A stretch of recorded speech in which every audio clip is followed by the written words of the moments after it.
Hello. In this lecture, we are going to talk about automated discovery. I told you earlier that I'm not really a big fan of scanners, but they are usually cheap, so why not? When I say cheap, what I mean is that when you already have the scanner, then starting it only takes a couple of minutes.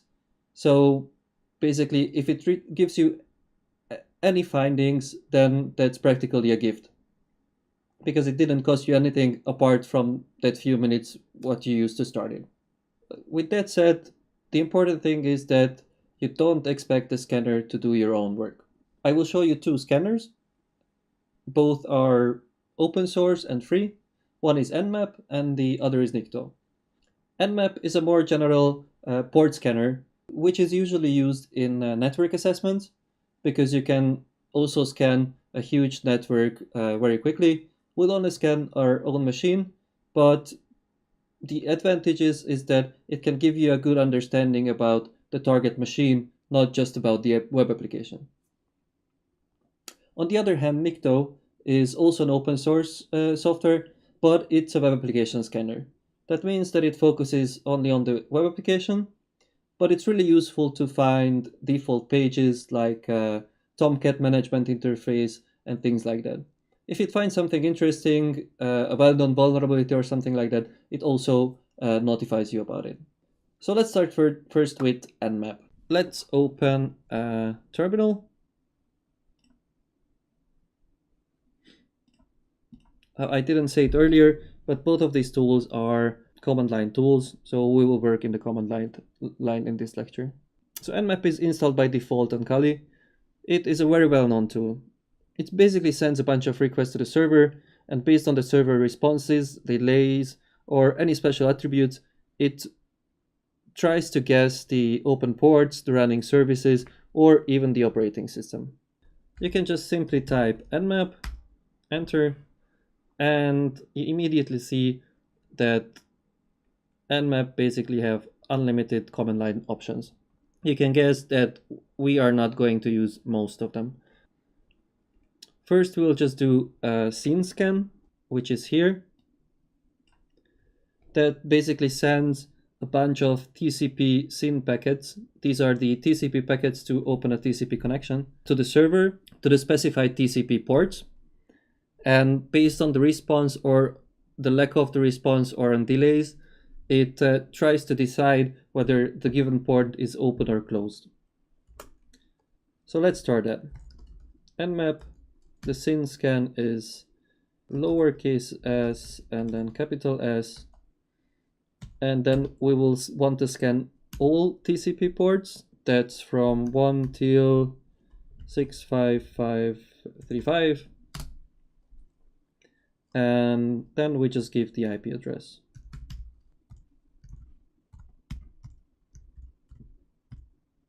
Again, check the console of the target machine if you don't remember your IP address. That's it. Let's start. The scene scan is usually pretty fast. As you can see, it found 3 open ports, 22, 80, and 443. This is not surprise. 22 is for SSH, and 80 and 443 are for the web server. One is for HTTP, and the other is for HTTPS.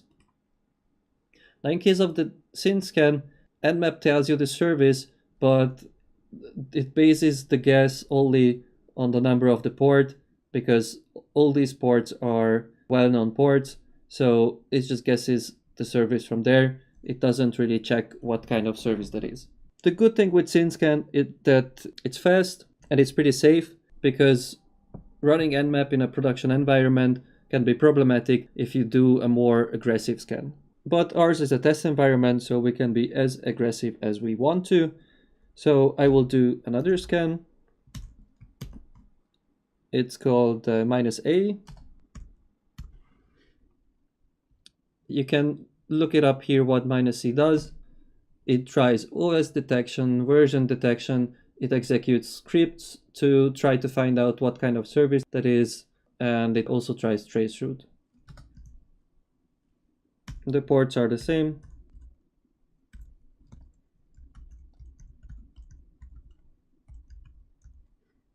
Let's start. It will take a little bit longer, but it's still pretty acceptable. All right, you can see that we got now somewhat more information because now it really tested the services to find out what's behind that port. So for SSH, it found out the OpenSSH version. From here, we will know again that it's an Ubuntu, what we have found out earlier. There are also a few SSH host keys, what you can see here. About the web server, it found out that it's an Apache 247 on Ubuntu again. And the 443 is also for the same Apache, but it runs SSL. You can see the SSL certificate data here and the date. And here is the OS detection. It's a Linux. It also makes a guess about the kernel. We haven't found anything surprising, but any of this information can be somehow useful later. As you could see, you can tune Nmap forever. I recommend you to read through the command line options just to understand what is the tool capable of. It's really useful in network assessment when we have to test a lot of computers in a short period of time. All right, our second tool is the Nikto. It is web application scanner, so it focuses on web. And it also have a few command line options, but as I said, most of them are not going to be useful for us right now. We are going to do some pretty basic scans. So let's do a simple scan, Nikto minus host, and then you give the URL, the IP address,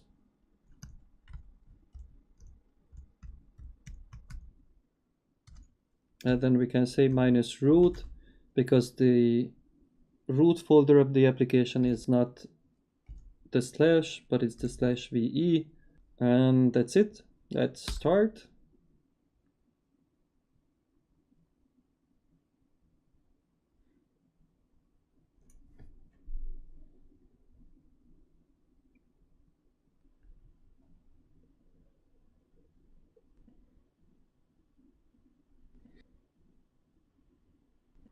All right, as you can see, Nikto also returned us quite a few things. It tells us again that it's an Apache on Ubuntu, PHP. It also tells us there is no anti-click checking header, so a click checking is a possible attack. There is no cross-site scripting protection header set. There is no content type options header set. There is an Anchor CMS cookie without HTTP OLD flag. We'll talk about this later. It tests which HTTP verbs can be used. And here there are quite a few things which are pretty weird. So they are most probably false positives. You need to check them manually. But for instance, these things looks like ASP.NET. So we can try what happens if we load this URL.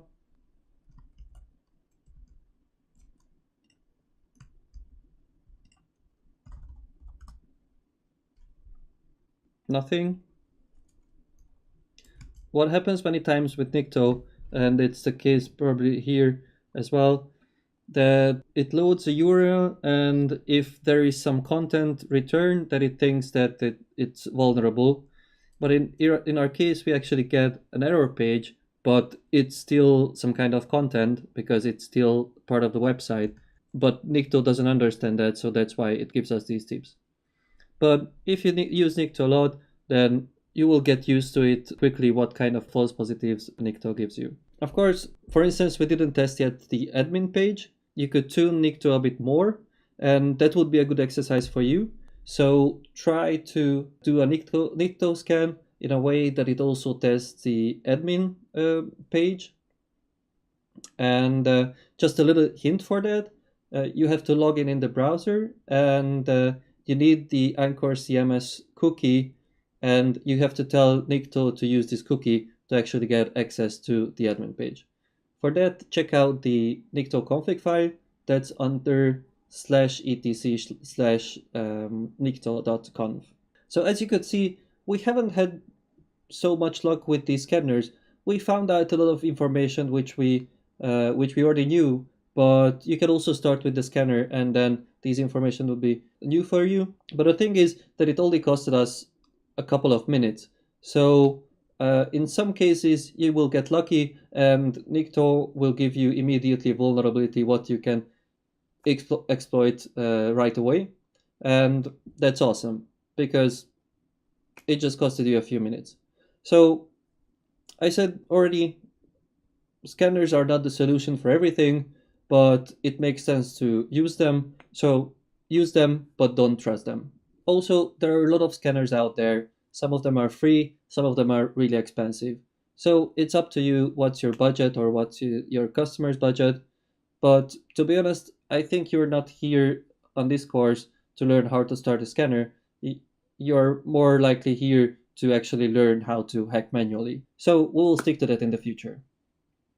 That said, we are finished with the application discovery. I want to emphasize that this is a really important part.